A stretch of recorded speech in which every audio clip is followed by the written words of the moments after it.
My son will never marry a black woman. Not while I'm alive, Mrs. Richardson had announced 6 years ago, forcing Marcus to leave Destiny. Now, her 60th birthday celebration. 200 guests at the family estate. Mrs. Richardson bragged about her perfect son and his wife, even though they had no children. Some things take time, she laughed. Then a helicopter appeared over the tree line. It landed on the lawn. Destiny stepped out in designer white. 3 children behind her. Happy birthday, Mrs. Richardson. The triplets ran toward Marcus. Daddy! His wife dropped her wine glass. Mrs. Richardson clutched her chest. Those children are... They're your only grandchildren, Destiny smiled. And they're half black. Surprise. But before we dive into the full story, let me know where you're watching from and what time it is. Now, subscribe to the channel and let's get started. You will lose everything if you marry that woman. Marcus Richardson stared at his mother across the mahogany desk in her study. The words hung in the air like poison. Outside the window, the Greenwich estate stretched across perfectly maintained lawns. Everything looked beautiful. Everything felt like a trap. Mother, I love her, Marcus said. His voice shook. Elizabeth Richardson stood up slowly. She wore a cream-colored suit that probably cost more than most people earned in a month. Her silver blonde hair was pulled back tight. Her blue eyes were cold. Love, she said, and the word sounded like an insult. You think love pays for this house? Love keeps you employed at Richardson Investment Group? Love maintains our family's reputation? Marcus looked down at his hands. He was 30 years old, but in this room, he felt like a child being scolded. Destiny is a brilliant attorney, Marcus said quietly. She went to Harvard Law School. She is kind and smart. And she is black, Elizabeth interrupted. Her voice was flat and final. My son will never marry a black woman, not while I am alive. Marcus felt something break inside his chest. He had known this conversation was coming. For 2 years, he had hidden his relationship with Destiny Williams from his mother. But Elizabeth Richardson had eyes everywhere. She hired a private investigator. She always found out everything, eventually. If you marry her, I will cut you off completely, Elizabeth continued. She walked around the desk and stood in front of Marcus. No job, no trust fund, no place in this family. You will have nothing. Do you understand me? Nothing. Marcus opened his mouth to argue, to fight, to defend the woman he loved. But the words would not come. Fear wrapped around his throat like a fist. I need time to think, Marcus whispered. You have 1 week, Elizabeth said. End it, or I will end everything for you. That conversation had happened 6 years ago. Now, Marcus sat in his corner office at Richardson Investment Group on the 32nd floor of a building in Stamford, Connecticut. He stared out at the Manhattan skyline across the water. From the outside, his life looked perfect. Expensive suit, corner office, important job. But inside, Marcus felt hollow. His phone buzzed. A text from his wife, Rebecca. Dinner at your mother's tonight, 7 o'clock. Do not be late. Marcus closed his eyes. Sunday dinner at the estate. Every single week. He hated those dinners. He thought about Destiny. He thought about her every single day. He wondered where she was, what she was doing, if she ever forgave him. He remembered the night they met. It was a charity gala in Manhattan 2 years before his mother's ultimatum. Marcus hated those events. Rich people pretending to care about poor people while drinking expensive champagne. But then he saw Destiny across the room. She wore a simple black dress. Her natural curly hair fell past her shoulders. She was talking to a group of lawyers, and when she laughed, the whole room seemed brighter. Marcus walked over. His hands were sweating. "Hi," he said. "I am Marcus." Destiny turned and looked at him. Her dark brown eyes were intelligent and warm. "I am Destiny," she said, shaking his hand. "Are you hiding from this terrible music, too?" Marcus laughed. "It is pretty bad." "Want to get out of here?" Destiny asked. "There is a great Italian place in the West Village." They left the gala together. They went to a small restaurant called Luca's. They talked for 4 hours. Marcus told her about growing up in Greenwich, about losing his father when he was 15, about feeling trapped in a life he did not choose. Destiny told him about growing up in Atlanta, about putting herself through Harvard, about wanting to change the world through law. At the end of the night, Marcus knew he was in love. They dated for 2 years. Marcus kept the relationship secret from his mother for as long as possible. He introduced Destiny to his college friends. They all loved her. His friend James said, "Marcus, do not mess this up. She is perfect for you." But Marcus did mess it up. After his mother's ultimatum, Marcus sat alone in his apartment for 3 days. He held his phone. He thought about fighting for Destiny. He thought about choosing love over money. But he was weak. Fear won. He called Destiny on a Thursday night. His hands shook so badly, he almost dropped the phone. "Marcus," Destiny answered. Her voice was happy. "I was just thinking about you." "I cannot do this anymore," Marcus said quickly. The words came out like vomit. Fast and wrong. "What?" Destiny's voice changed immediately. "What are you talking about?" "This relationship. Us. I cannot do it." "Marcus, what happened? Talk to me. We can fix—" "There is nothing to fix," Marcus lied. "I just do not want this anymore. I am sorry." "Marcus, look at me and say that. Come over. Let's talk in person." "No," Marcus said. "I have to go. I am sorry.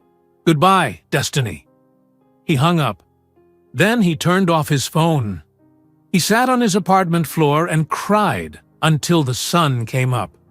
Destiny called him 20 times over the next 3 weeks. She left voicemails. "Marcus, please call me back. I need to talk to you. Something important happened. Please, Marcus, please." He listened to every voicemail, but he never called back. His mother had already arranged everything. 2 weeks after the breakup, Elizabeth invited Marcus to dinner at the Greenwich Country Club. A woman named Rebecca Hart was there. She had blonde hair and blue eyes and came from another wealthy Connecticut family. "Rebecca just moved back from Paris," Elizabeth said, smiling like a shark. "She studied art history at Yale. You two have so much in common." 4 months later, Marcus proposed to Rebecca at the Greenwich waterfront. He knelt down on one knee. He said the words he was supposed to say. Rebecca cried happy tears and said yes.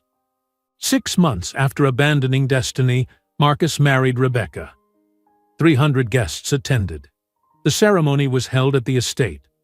Everything was perfect and expensive and completely empty. Now, 5 years later, Marcus sat in his office and felt nothing. His marriage was cold. He and Rebecca barely spoke. They slept in separate bedrooms. They had tried to have children for 5 years with no success. Doctors said nothing was wrong physically. But Marcus knew the truth. You cannot build life on top of lies. His phone buzzed again. This time it was not Rebecca. It was an unknown number, a text message that made Marcus's blood run cold. "They ask about you every single day." Marcus stared at the screen. His heart pounded. His hands started shaking. Who was this? What did it mean? Then a photo came through. 3 children. They looked about 5 years old. 2 boys in matching blue shirts. 1 girl in a yellow dress. They were beautiful. They had light brown skin and curly dark hair. And they had Marcus's green eyes. Marcus dropped his phone. It clattered onto his desk. His hands would not stop shaking. 3 children. 3 children with his eyes. He picked up the phone again. He stared at the photo. His office suddenly felt too small, too hot. He could not breathe. Another text came through. Her name is Chloe. His name is Cameron. His name is Caleb. They are 5 years old. They are yours. Marcus stood up fast. His chair rolled backward and hit the window. He needed to sit down. He needed to think. But his brain would not work. 5 years old. He did the math quickly. 6 years ago, when he was with Destiny. His phone rang. The unknown number. Marcus answered without thinking. Hello? His voice cracked. Marcus Richardson? A woman's voice, not Destiny's voice. This voice was younger. Yes. Who is this? My name is Angela Williams. I am Destiny's sister. Marcus felt like he was falling. Where is Destiny? Are those children? Yes, Angela interrupted. They are yours, triplets, Cameron, Caleb, and Chloe. Destiny tried to tell you 6 years ago. She called you 20 times. You never answered. Marcus sat down hard. The room spun.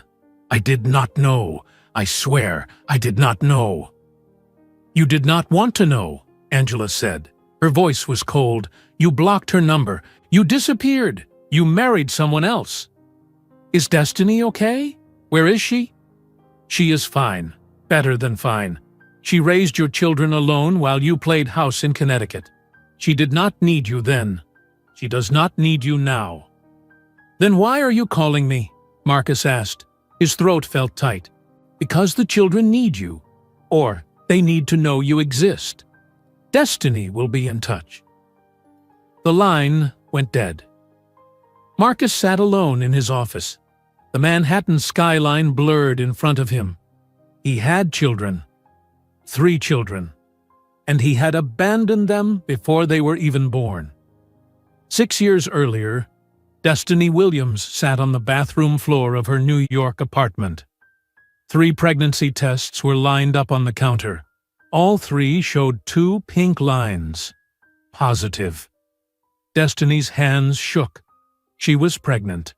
She was 28 years old, unmarried, and the father had just broken up with her over the phone, without explanation. She called Marcus immediately. The phone rang 5 times and went to voicemail. Marcus, it is me. Please call me back. Something happened. I need to talk to you. It is important. She called again an hour later.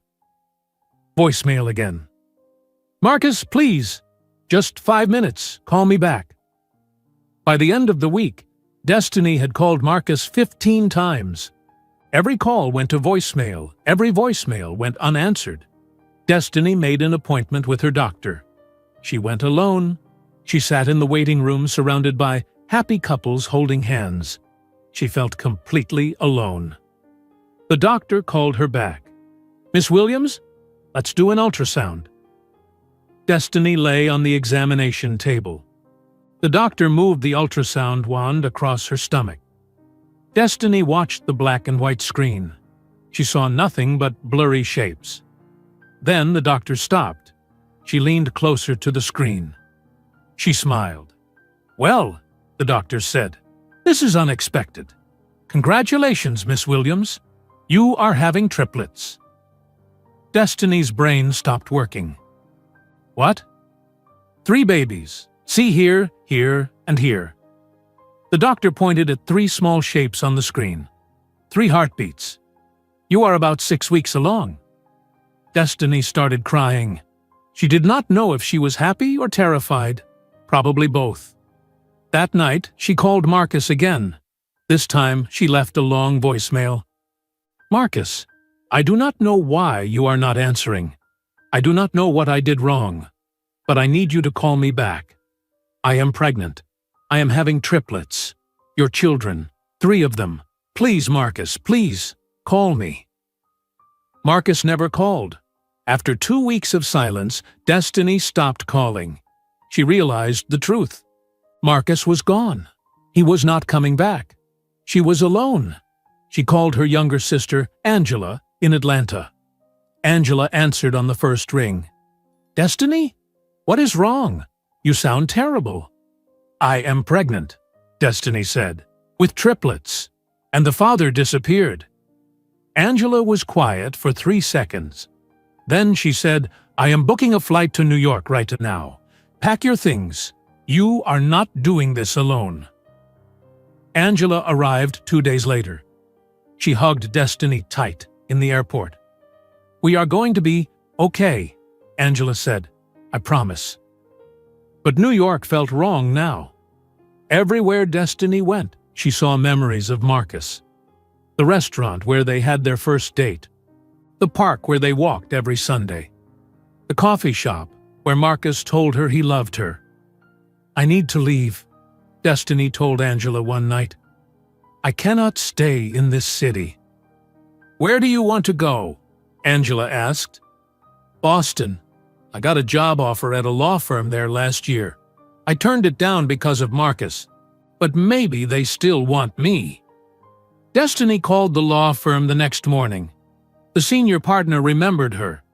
"Miss Williams, we would love to have you. When can you start?" 2 months, Destiny said. "I need time to move." "Done. Welcome to Morrison & Associates." Destiny packed her New York apartment. She boxed up photos of Marcus.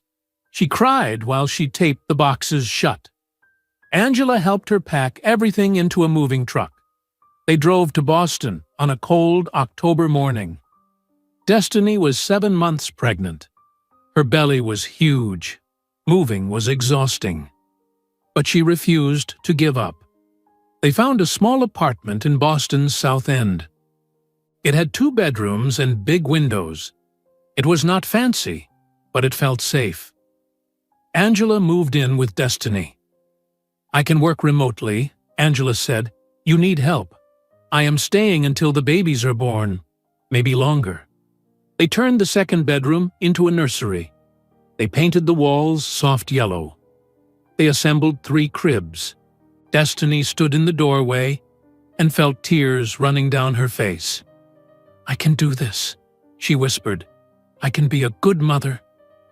"You will be an amazing mother," Angela said. Destiny went into labor on a Tuesday morning in December.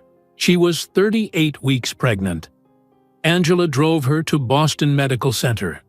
The nurses rushed Destiny into a delivery room. 12 hours later, Destiny gave birth to 3 babies. Cameron came first, then Caleb, then Chloe. All 3 were tiny and perfect and healthy. The nurse placed all 3 babies on Destiny's chest. Destiny looked down at their small faces. She counted their tiny fingers. She kissed their soft heads. "I will never let you down," Destiny whispered. "I promise. Your father might have left, but I never will." The first year was brutal. Destiny barely slept. She worked from home when possible. She answered emails while breastfeeding. She took conference calls while rocking babies to sleep. Angela helped with everything: diapers, feeding, laundry, cooking. When the triplets turned 6 months old, Destiny went back to the office. She hired a nanny named Maria. Maria was kind and patient.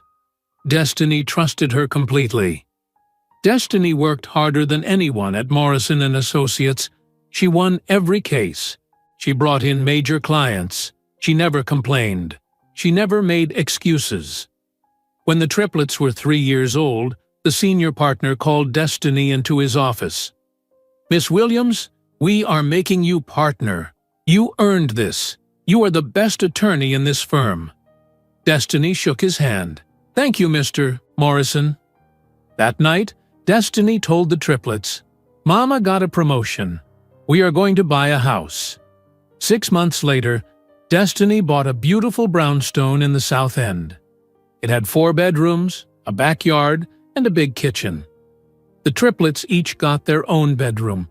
Destiny hung photos of them everywhere. But as the children grew older, they started asking questions. One night, 4-year-old Cameron asked, "Mama, Where is our daddy? Destiny had prepared for this question. She knelt down and looked Cameron in the eyes. Your daddy loved me very much, but he was not strong enough to stay. That is his failure, not yours. You are not missing anything. You have me. You have Aunt Angela. You have each other. But everyone at school has a daddy, Caleb said. Some families have daddies. Some families have two mommies. Some families have grandparents who raise them. Our family is different. But we are still a family. Do you have a picture of him? Chloe asked. Destiny hesitated. Then she went to her bedroom and opened a drawer. She pulled out one photo of Marcus. It was from their trip to Cape Cod. Marcus was laughing, his green eyes bright, his hair messy from the ocean wind. Destiny showed the photo to the triplets. This is your father. His name is Marcus Richardson. All three children stared at the photo. Cameron touched the picture gently. He has my eyes, Cameron said. Yes, Destiny said. He does. That night, Destiny tucked Chloe into bed. Chloe looked up at her with tears in her green eyes. Mama, does Daddy know we exist? Destiny's heart broke. I tried to tell him, baby. I tried. Maybe he forgot where we live, Chloe said. Maybe we should find him and remind him. After Chloe fell asleep, Destiny sat in her living room. Angela sat next to her. They deserve to meet him, Destiny said quietly, even if he does not deserve to meet them. Are you sure? Angela asked. No, Destiny said, but Chloe cries every night. She thinks her father does not love her. I cannot let her grow up believing that. The next morning, Destiny made a phone call. Hello, I need to hire a private investigator. The coffee shop in downtown Boston was quiet on Thursday morning. Destiny sat at a corner table, her hands wrapped around a cup of tea she had not touched. She checked her watch. 10:15. The investigator was late. The door opened. A man walked in. He was about 50 years old, with gray hair and tired eyes. He wore a dark jacket and carried a leather briefcase. He looked around the coffee shop until his eyes found Destiny. He walked over. Miss Williams? Yes. Destiny stood and shook his hand. Mr. Gray? Thomas Gray. Please, sit. He sat across from her and placed his briefcase on the table. You said on the phone you need to find someone. Yes. Destiny pulled a folder from her bag. His name is Marcus Richardson. He is 36 years old. Last I knew, he lived in Greenwich, Connecticut. He worked at his family's investment firm. Thomas opened the folder. He looked at the photo of Marcus that Destiny had included. How long has it been since you saw him? 6 years. And why do you need to find him? Destiny hesitated. Then she said, He is the father of my children. He does not know they exist. I tried to tell him 6 years ago, but he never answered my calls. Now my children are asking questions. They deserve to meet their father. Thomas nodded slowly. I will be honest with you, Miss Williams. People like Marcus Richardson are easy to find. Men from wealthy families leave trails everywhere. The question is not if I can find him. The question is, what you will do when I do. I just want him to meet his children, Destiny said. That is all. $5,000, Thomas said. Half now, half when I deliver the report. I will have information for you within 2 weeks. Destiny wrote him a check. Thomas shook her hand again and left. For 2 weeks, Destiny waited. She went to work. She played with the triplets. She made dinner. She read bedtime stories. But every night, she wondered what Thomas would find. Did Marcus have a good life? Was he happy? Did he ever think about her? On a Tuesday afternoon, Thomas called. Miss Williams, I have the report. Can we meet? They met at the same coffee shop. Thomas placed a thick folder on the table. I found everything. Destiny opened the folder with shaking hands. The first page was a photo of Marcus. He was older now. His face looked tired. He wore an expensive suit and stood in front of a tall building in Stamford. "He still works at Richardson Investment Group," Thomas said. "His office is on the 32nd floor. He makes $400,000 a year." Destiny turned the page. Another photo. Marcus standing next to a blonde woman. They were dressed formally at some event. The woman smiled at the camera. Marcus did not. "Who is she?" Destiny asked, though she already knew. "Rebecca Hart Richardson, his wife. They got married 5 months after you and Marcus broke up." Destiny felt something sharp in her chest. 5 months. He married someone else 5 months after abandoning her while she was pregnant. "Do they have children?" Destiny asked quietly. "No. According to my sources, they have been trying for 5 years. No success." Destiny turned more pages. Photos of a large house in Greenwich. Photos of Marcus's mother, Elizabeth Richardson. Photos of the Richardson estate. "His mother controls everything," Thomas said. "The business, the family money, Marcus's trust fund. She comes from old Connecticut money. Very traditional, very private." "Did you find out why he left me?" Destiny asked. Thomas was quiet for a moment. "I talked to someone who worked at the estate 6 years ago. A housekeeper. She said Mrs. Richardson discovered Marcus was dating a black woman. She told Marcus he had to end it, or she would cut him off completely. He chose the money." Destiny closed her eyes. She had suspected this, but hearing it confirmed made it real. Marcus had loved her, but he had loved his comfortable life more. "There is something else," Thomas said. He pulled out another paper. "Elizabeth Richardson is planning a big birthday party, her 60th. It is happening in 3 months. 200 guests. All of Greenwich society will be there. The event planner filed permits for a tent, catering, parking. It will be at the Richardson estate." Destiny looked at the date on the permit. "Saturday, June 8th. "Thank you, Mr. Gray," Destiny said. "This is exactly what I needed." That night, Destiny sat in her living room. Angela came over after putting the triplets to bed upstairs. "Did you get the report?" Angela asked. "Yes." Destiny handed her the folder. Angela flipped through the pages. Her face got angry. "He got married 5 months later? 5 months?" "Yes.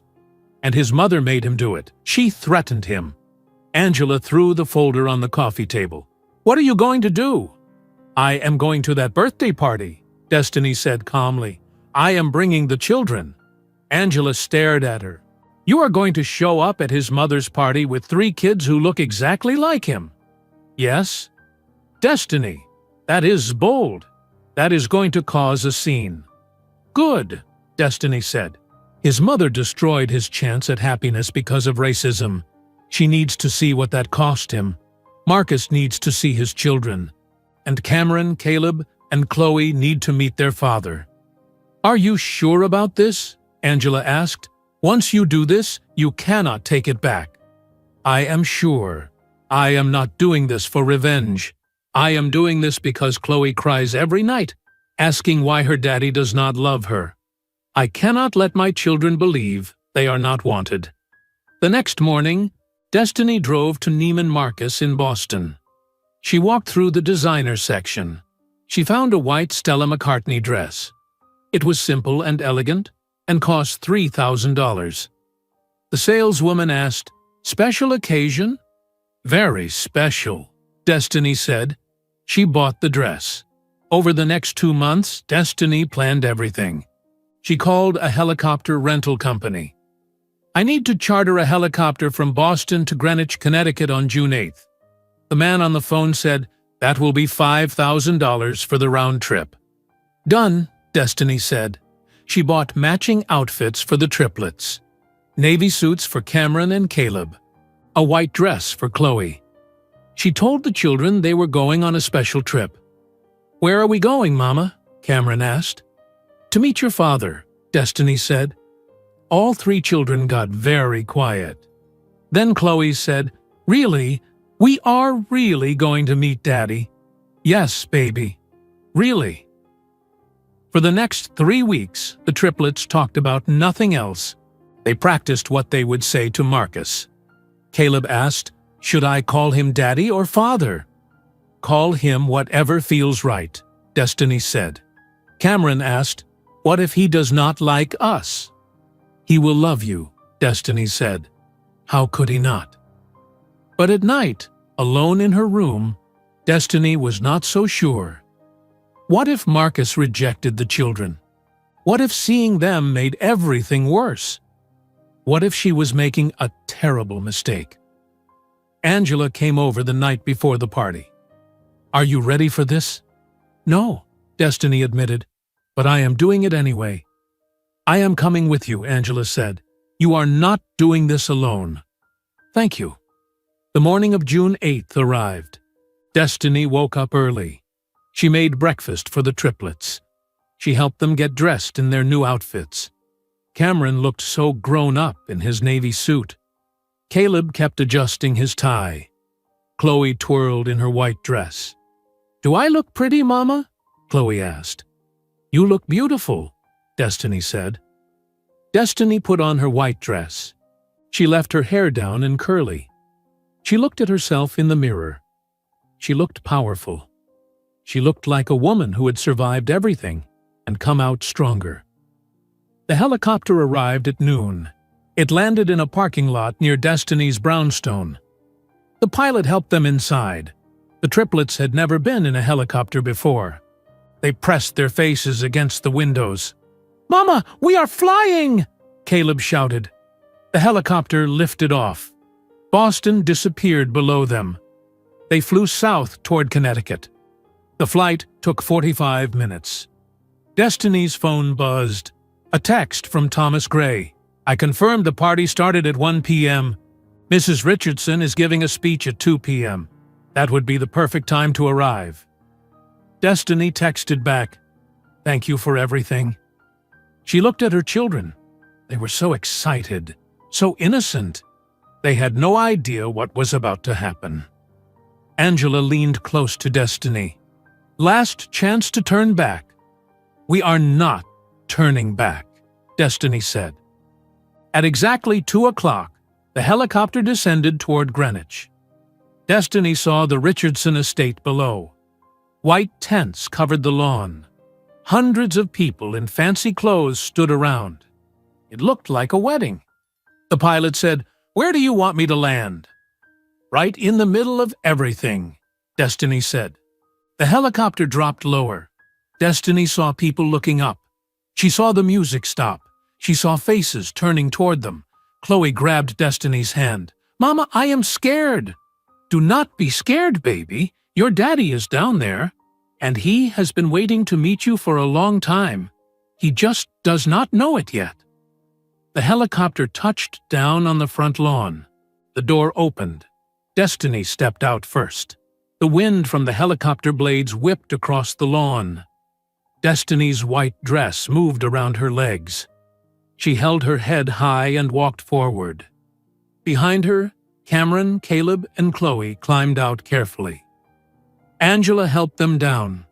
200 people stood frozen. The string quartet had stopped playing. Champagne glasses hung in midair. Everyone stared. Destiny walked calmly through the crowd. No one spoke. No one moved. They just watched this black woman in an expensive white dress walk across their perfect lawn with 3 beautiful children following behind her. On the terrace, Elizabeth Richardson stood with a microphone in her hand. She had just finished her speech about family and legacy and making the right choices. Her mouth was still open. Her face had gone completely white. Next to Elizabeth stood Marcus. He wore a dark gray suit. His tie was perfectly straight. His hair was perfectly combed. He looked exactly like what he was, a rich man playing a part. Rebecca stood next to Marcus. She wore a lavender dress and diamond earrings. She held a glass of champagne. She looked bored until she saw the helicopter. Then she looked confused. Marcus did not understand what was happening. Who arrives at a party in a helicopter? He squinted across the lawn. The woman walking toward him looked familiar, the way she moved, the confidence in her walk. Then the sun hit her face, and Marcus's heart stopped. Destiny. His brain could not process it. Destiny was here, at his mother's birthday party, wearing white, walking toward him. Then Marcus saw the children. 3 children holding hands, 2 boys in navy suits, 1 girl in a white dress. The little girl looked up. She saw Marcus standing on the terrace. Her face exploded into the biggest smile Marcus had ever seen. "Daddy!" she screamed. The word echoed across the silent lawn. All 3 children let go of each other's hands and ran. They ran toward Marcus, with their arms open wide. They ran like they had been waiting their whole lives for this moment. Marcus could not move. His legs would not work. His brain would not work. 3 children were running at him, calling him Daddy. The children reached the terrace. They crashed into Marcus and wrapped their arms around his legs. They hugged him tight. They were laughing and crying at the same time. "Daddy, we found you," the little girl said. "We looked everywhere," one of the boys said. "Mama said we would meet you today," the other boy said. Marcus looked down at their faces. He saw his own green eyes looking back at him. 3 times. He saw his nose, his chin, his smile. These were his children. Rebecca's champagne glass fell from her hand. It hit the stone patio and shattered into 100 pieces. The sound was very loud in the silence. Rebecca stared at the 3 children hugging Marcus. She looked at their faces. She looked at Marcus's face. She understood everything in one terrible second. "How old are they?" Rebecca whispered. Marcus could not answer. His throat had closed completely. 6 years of marriage had felt like 600. Marcus thought about this as he sat at breakfast with Rebecca that morning before the party. They sat at opposite ends of their dining room table. Rebecca scrolled through her phone. Marcus read the newspaper. Neither of them spoke. This was every morning. This was their life. "Your mother wants us there at 1 o'clock, Rebecca said without looking up. "The party starts at 1. She wants us to greet guests." "Okay," Marcus said. "Do not be late like last time." "I will not be late." Rebecca stood up. She took her coffee cup to the kitchen. Marcus heard her rinse it in the sink. She came back and said, "I am going to get ready." "Okay." She left. Marcus sat alone at the table. The house was completely silent. This house that his mother bought for them. This house that never felt like a home. His phone buzzed. A reminder, Dr. Chen appointment, 3 p.m. Monday. Another fertility specialist, another doctor who would run tests and say nothing was wrong. This would be the 5th doctor in 5 years. Marcus deleted the reminder. He remembered the first time they went to a fertility doctor. Rebecca had been so hopeful. She sat in the waiting room holding Marcus's hand. She said, "Maybe they can help us. Maybe there is something simple we are missing." The doctor ran every test. Blood work, ultrasounds, genetic screening. Everything came back normal. "Mr. and Mrs. Richardson, I see no medical reason you cannot conceive," the doctor said. "Sometimes stress can affect fertility. Are you under significant stress?" Rebecca looked at Marcus. Marcus looked at the floor. "Just normal work stress," Marcus lied. They tried 3 more doctors. Every doctor said the same thing. Nothing is wrong medically. But Marcus knew the truth. You cannot build life on top of lies. You cannot create something real from something false. Rebecca knew something was wrong too. She was not stupid.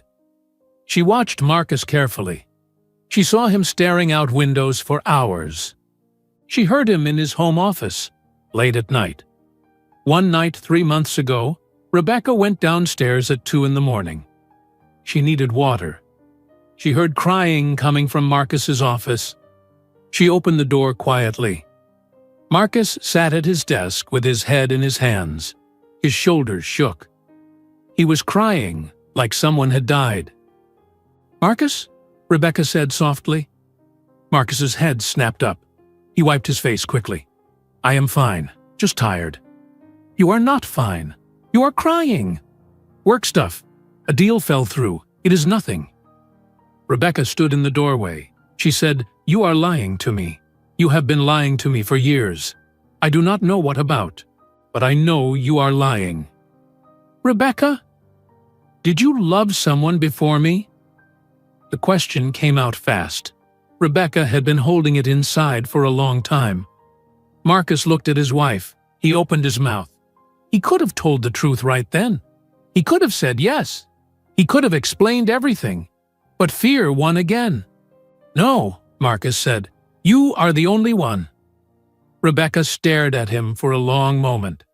Then she said, "You are a terrible liar, Marcus." She left and closed the door. They never spoke about it again. Sunday dinners at Elizabeth's estate were torture. Every single week, Elizabeth asked about grandchildren. Every single week, Marcus felt smaller. 2 weeks before the party, Elizabeth served roasted chicken and potatoes. She looked at Rebecca and said, "Rebecca, dear, you are 32 now. The clock is ticking. When will you give me grandchildren?" Rebecca's fork stopped halfway to her mouth. She put it down carefully. "We are trying, Elizabeth." "Trying is not good enough. Other families have grandchildren. Margaret's daughter just had twins. My own son cannot give me one grandchild." "Mother," Marcus said quietly, "stop. I am simply asking reasonable questions. I want grandchildren before I die. Is that too much to ask?" Rebecca stood up. "Excuse me, I need to use the bathroom." She left the table. Elizabeth looked at Marcus. "What is wrong with her?" "You are being cruel," Marcus said. "I am being honest. Maybe if you tried harder." "We have tried," Marcus shouted. He never shouted at his mother. Elizabeth's eyes went wide. "We have tried for 5 years. We have seen 5 doctors. There is nothing wrong medically. So maybe the problem is not Rebecca. Maybe the problem is this family. Maybe the problem is you." Marcus threw his napkin on the table and left. He drove to a bar in Stamford. He ordered whiskey and drank too much. He thought about destiny. He always thought about destiny when he drank. He pulled out his phone. He scrolled through his contacts. He had deleted Destiny's number years ago, but he still remembered it. His fingers moved without thinking. He typed the number. His finger hovered over the call button. If he pressed it, everything would change. He could apologize. He could explain. He could ask if she forgave him. But what if she did not answer? What if she did? What would he even say? Marcus deleted the number and ordered another drink. The morning of his mother's 60th birthday party, Marcus woke up early. Rebecca was already awake. She sat at her vanity applying makeup. Marcus watched her from the bed. "Rebecca," he said. "Yes? Are you happy?" Rebecca's hand stopped. She looked at Marcus in the mirror. "What kind of question is that?" "A real one. Are you happy in this marriage?" Rebecca put down her makeup brush. She turned around. "Why are you asking me this now? Your mother's party is in 4 hours." "I just need to know." Rebecca was quiet for a long time. Then she said, "No, Marcus, I am not happy.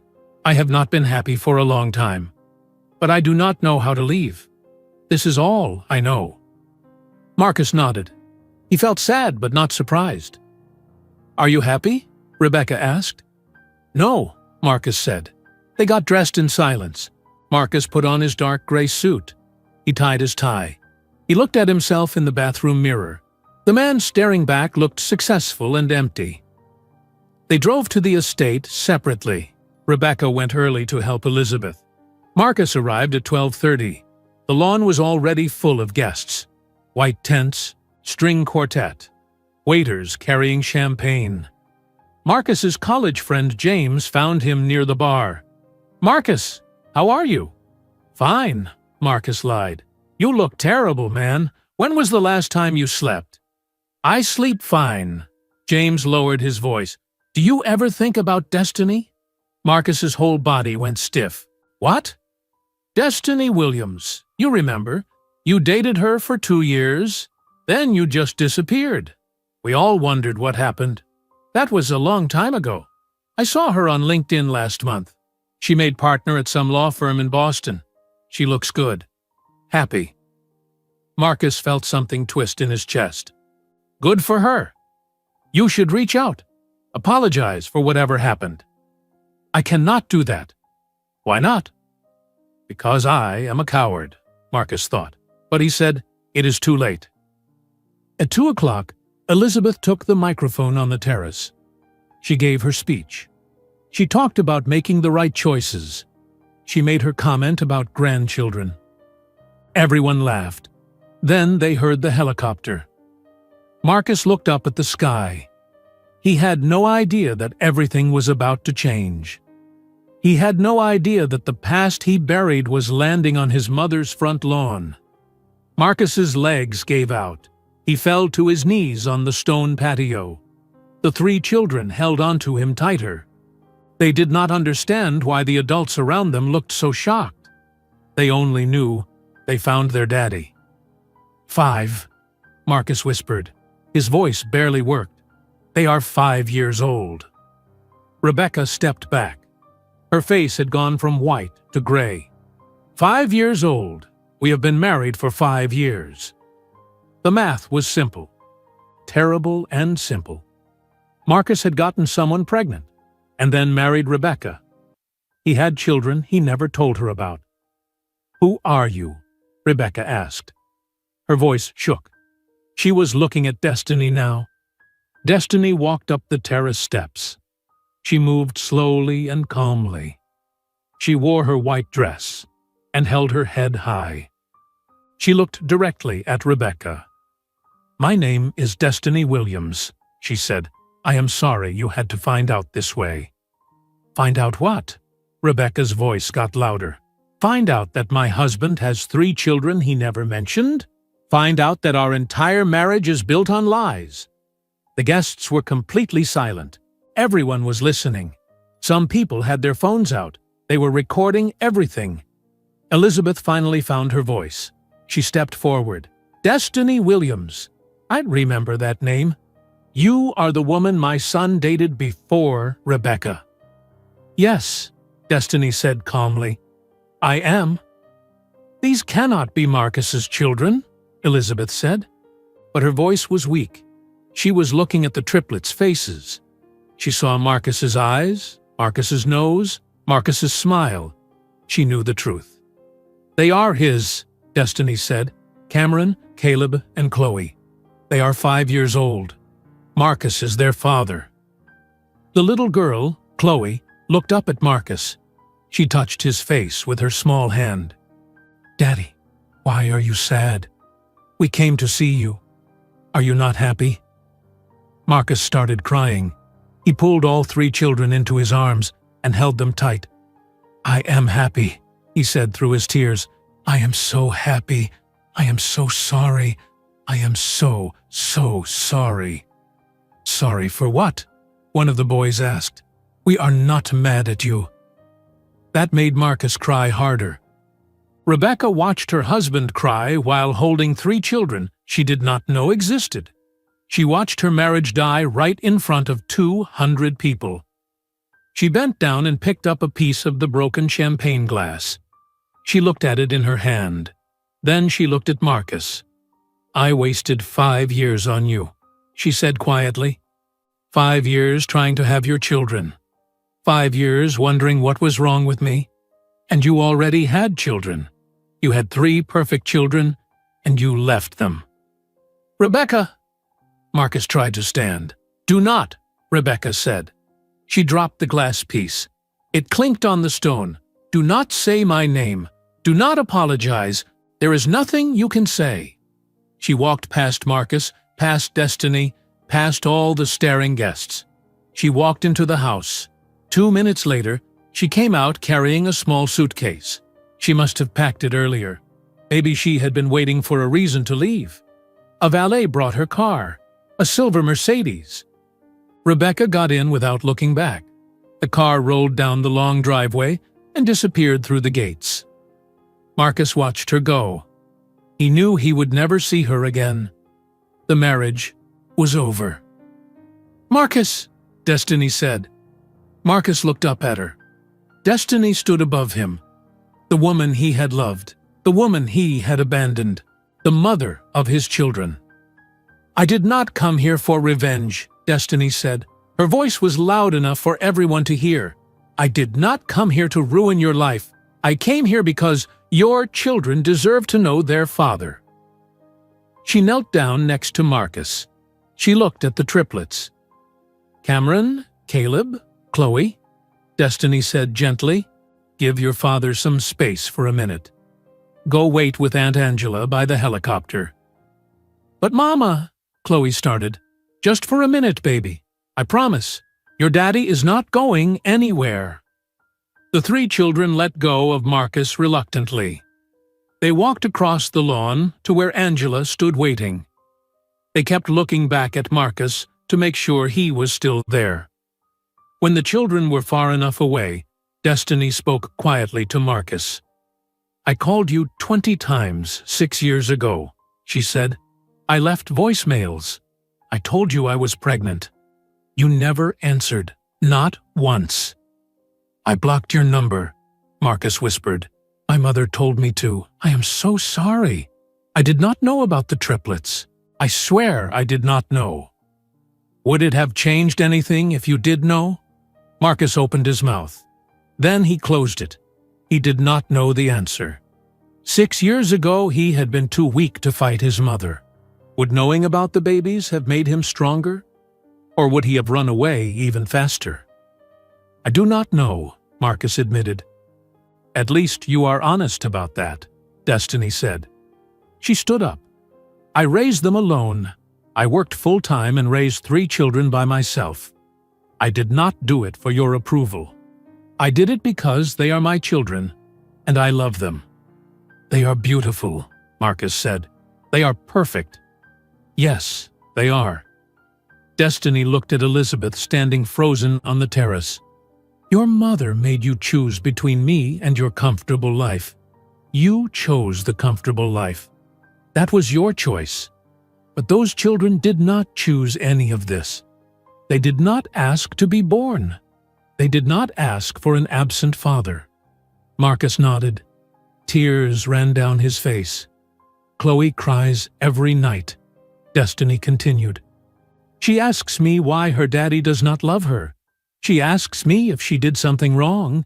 She thinks you stayed away because of something she did." "No," Marcus said quickly. "No, it was never about them. It was about me. I was weak. I was a coward. I know that, but they do not. They are 5 years old. They only know their father was not there." Destiny turned and started walking back toward the helicopter. Then she stopped. She looked back at Marcus. "You have one choice now, Marcus. You can be a coward again and let us fly away. Or you can be their father. But if you choose to be their father, you commit fully. You do not get to disappear when it gets hard. You do not get to run when your mother threatens you. You decide right now what kind of man you want to be." Marcus looked at his mother. Elizabeth stood on the terrace like a statue. Her face was hard and angry. She was already planning what to say, already planning how to punish him. Then Marcus looked at the triplets. They stood by the helicopter with Angela. All 3 of them watched him. Cameron stood very straight and serious. Caleb waved shyly. Chloe smiled and blew him a kiss. For 6 years, Marcus had lived in fear. Fear of disappointing his mother. Fear of losing his money. Fear of standing up for himself.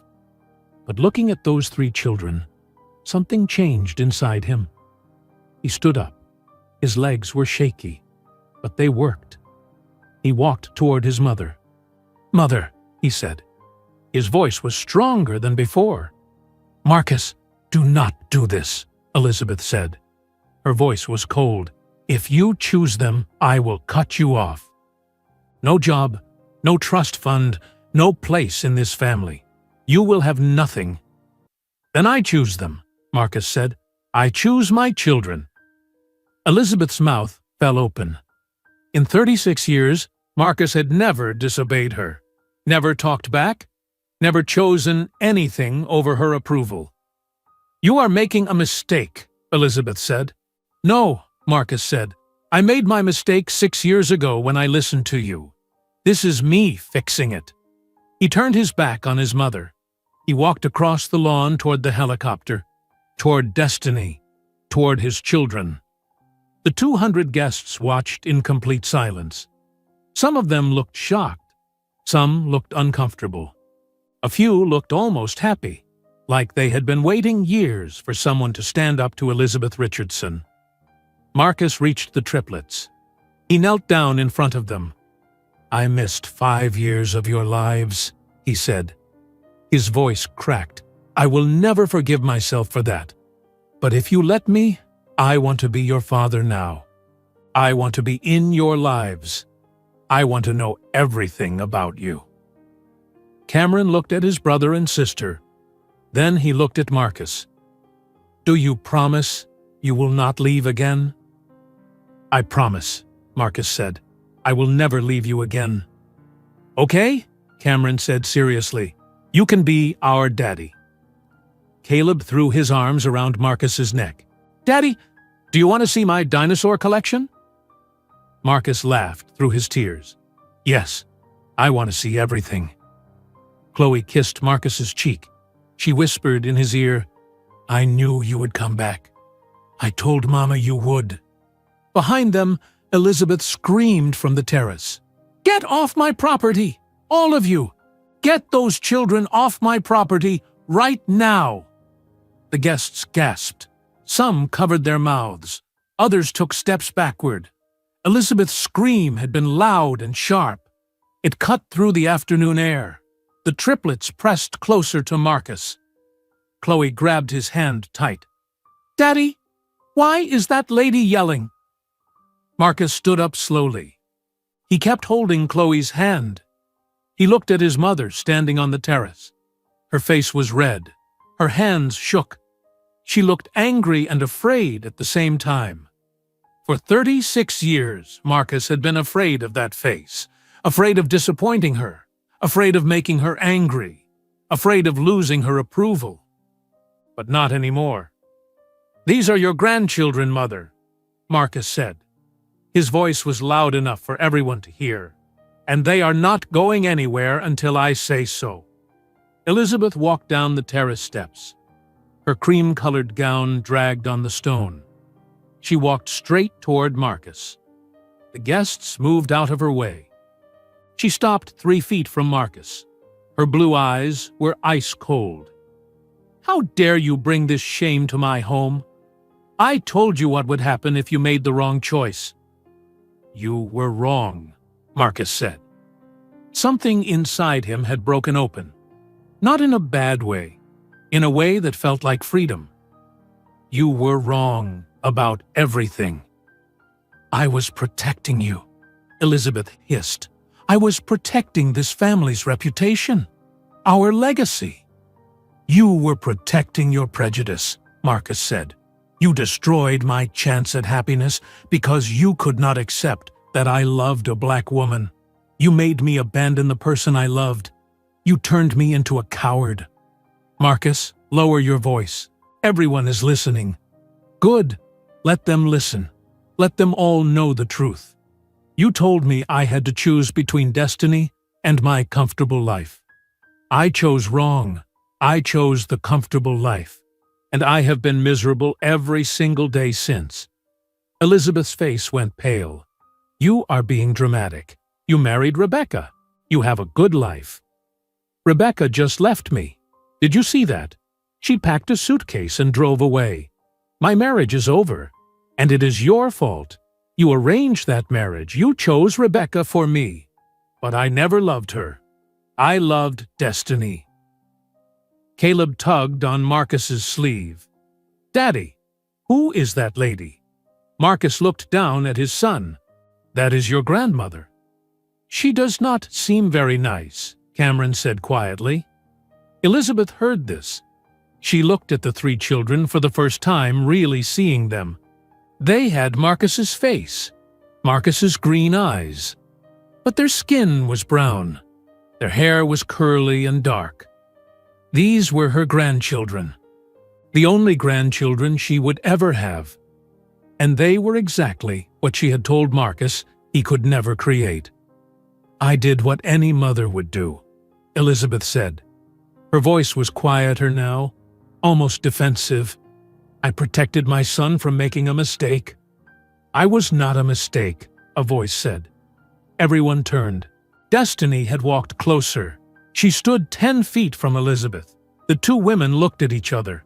My children are not mistakes, Destiny continued. They are the best thing that ever happened to me. And they could have been the best thing that ever happened to Marcus. But you took that away from him. You took it away from all of us. You do not belong here, Elizabeth said. You never did. You do not understand our world. Your world? Destiny's voice stayed calm. Your world is built on hate and fear. Your world is small and dying. My children will build something better, something kinder. Elizabeth had no response. She opened her mouth, but no words came out. You spent 6 years afraid of me, Destiny said. But I was never your enemy. You were your own worst enemy. You destroyed your son's happiness because of hate. Now you have to live with the consequences. Destiny turned to Angela. Take the children to the helicopter. I will be there in a minute. Angela nodded. She took Cameron, Caleb, and Chloe by the hands. Come on, babies. Let's go look at the helicopter up close. But I want to stay with Daddy, Chloe said. Your daddy will be right there, Angela promised. Come on. The triplets walked away with Angela. They kept looking back at Marcus. When they were far enough away, Destiny turned to the crowd of guests. 200 people stood frozen. They all held drinks. They all wore expensive clothes. They all looked extremely uncomfortable. I apologize for interrupting this party, Destiny said. Her voice carried across the lawn. I know this is awkward, but my children deserve to meet their father, and Marcus deserved to know his children exist. A woman in the crowd spoke up.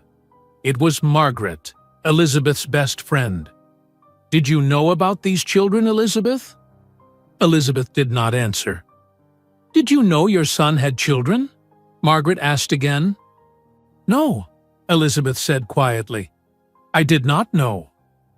But you knew about her, Margaret said, pointing at Destiny. You knew Marcus was dating her 6 years ago.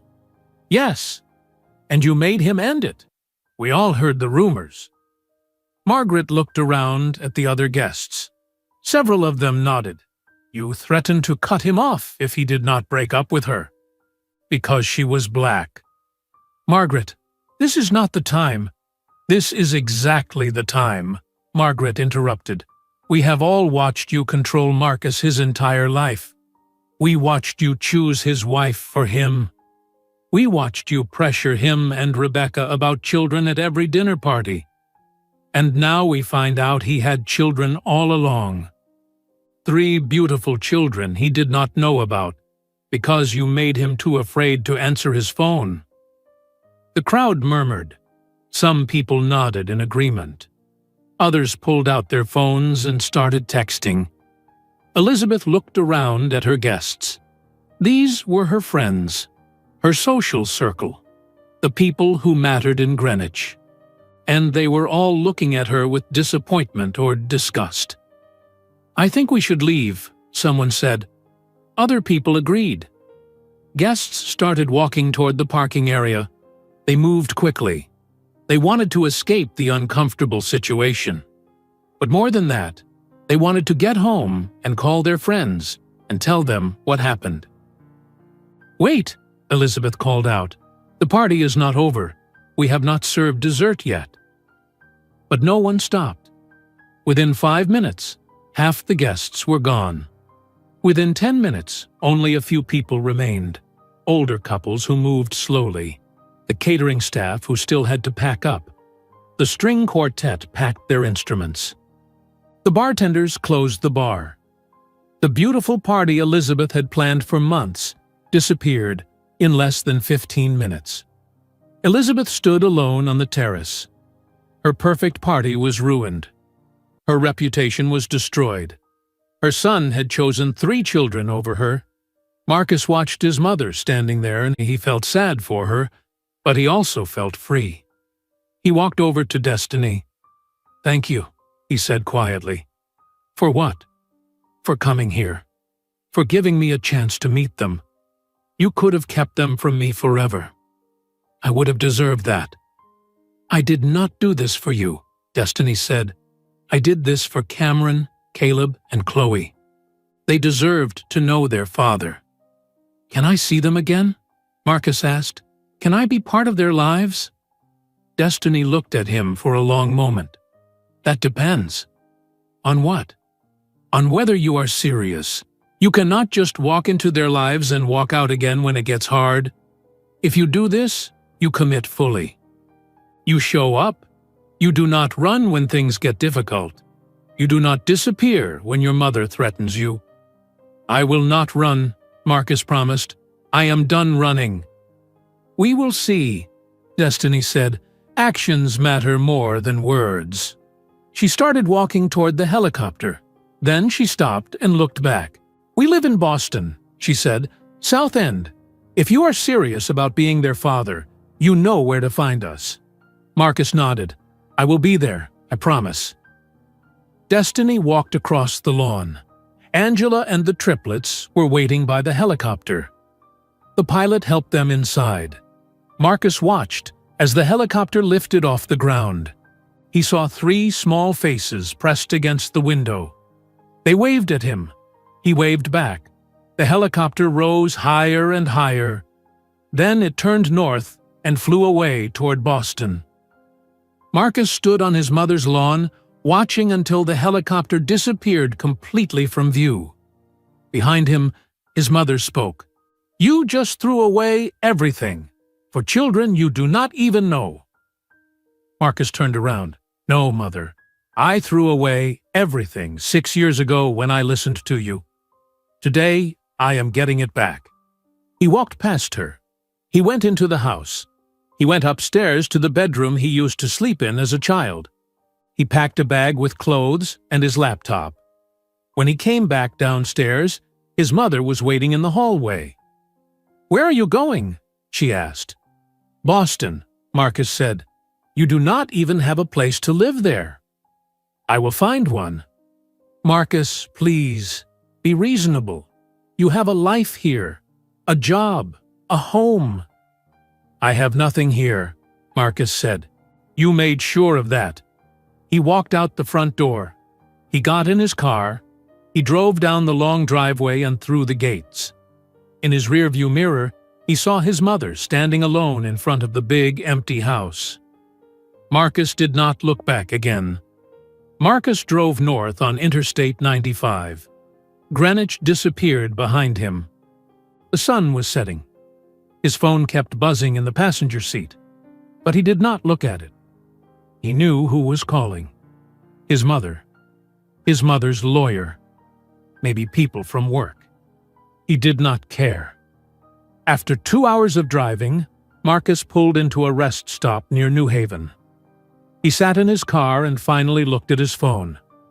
37 missed calls. 52 text messages. His mother.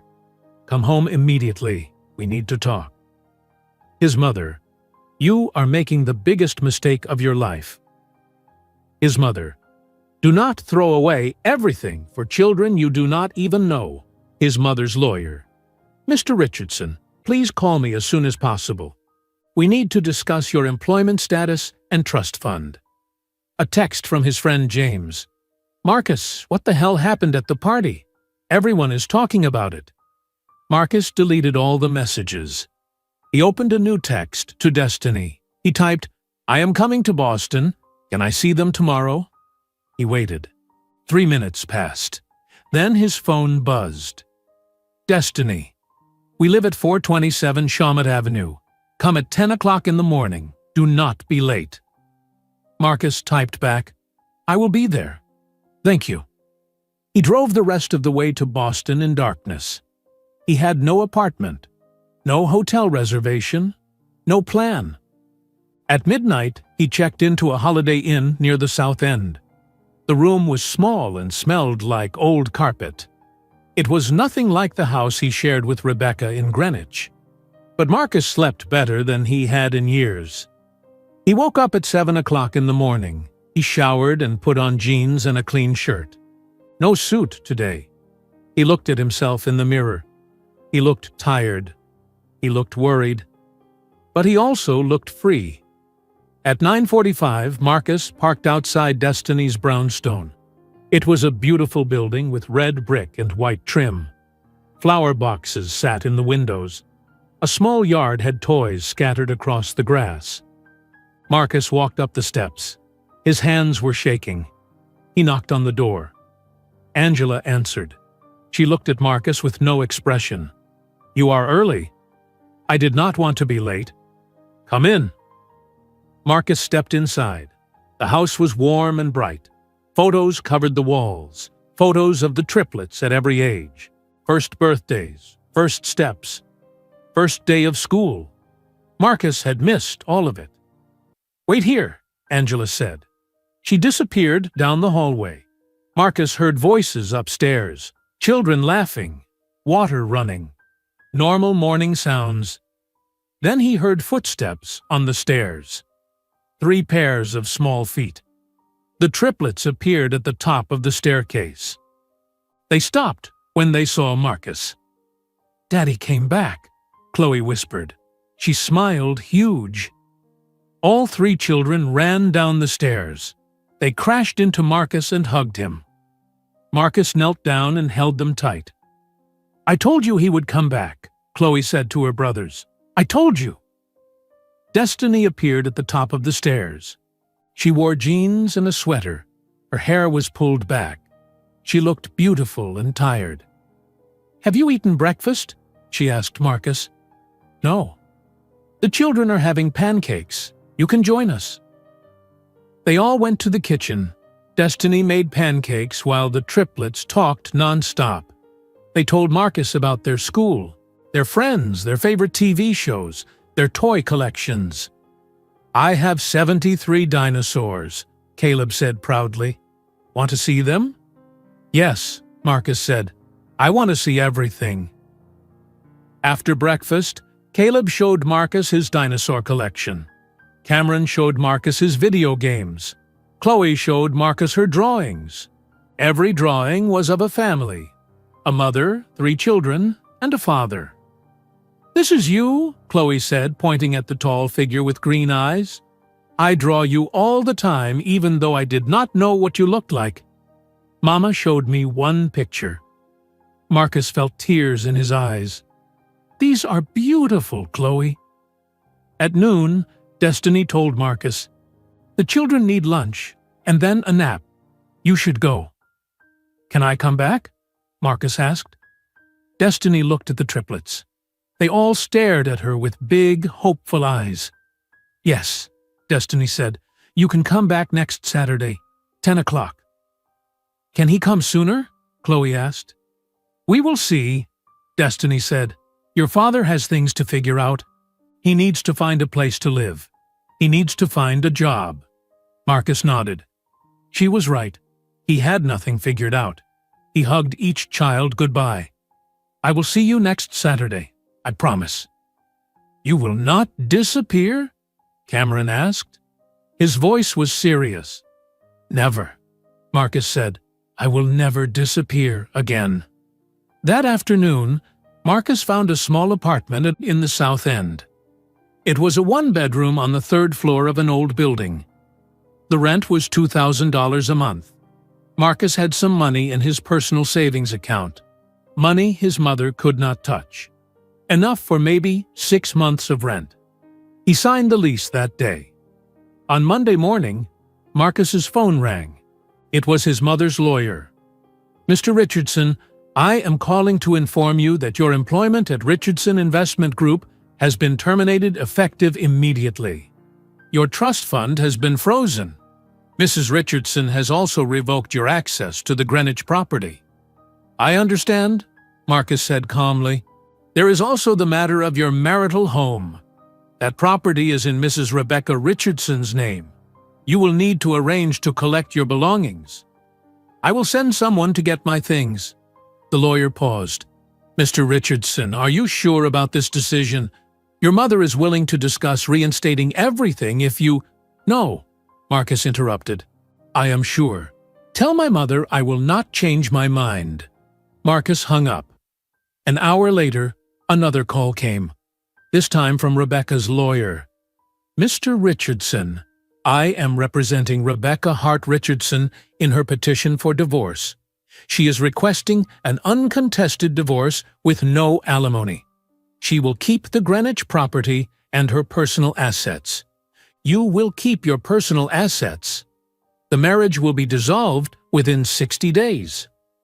"I agree to everything," Marcus said. "Tell Rebecca I am sorry. Tell her I hope she finds someone who deserves her." "I will pass that along," the lawyer said. He sounded surprised. Marcus started looking for jobs. He applied to 20 investment firms in Boston. He sent his resume to wealth management companies. He called old contacts from Yale.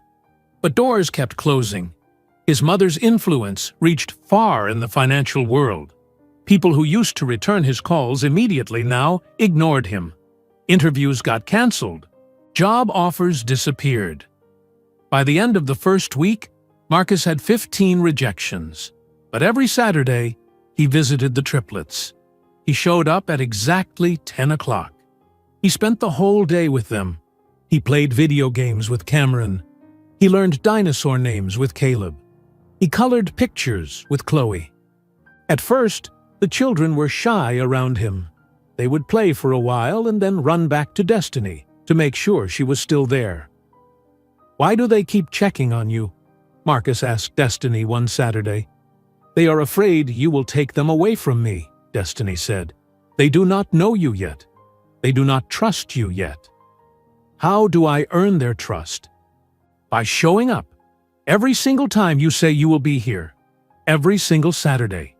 No excuses, no missed visits. That is how you earn trust." So Marcus showed up. Every Saturday. Even when he was tired. Even when he was worried about money. Even when he felt like a failure. By the fourth Saturday, Cameron stopped asking if Marcus was coming back.